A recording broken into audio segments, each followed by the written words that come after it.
This world-weary tree here is one of my favourite trees. It stands between Upton Pyne and Thorverton, where I grew up, and I've walked past it, cycled past it, driven past, and my dad's pointed it out and said, that's a really, really old tree. And of course, as a child, you don't always listen. Now, I've found out so much more about it.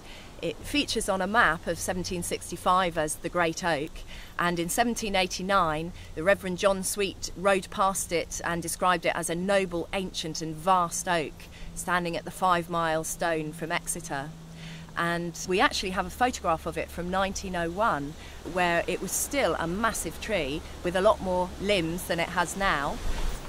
Now it's almost an echo of a lost community. There used to be a farm here called Great Oak Farm. The crossroads where we're standing is called Great Oak Crossroads, and the cottages down the road called Great Oak Cottages. Most of that is disappearing, and the tree still stands here, almost forgotten, but not quite. And it will probably stand here for another 100 years and will outlive all of us. As well as all those centuries of human history, the trees also had an amazing amount of natural history associated with it, from birds roosting in the branches through to bats creeping up underneath the bark and finding shelter during the day.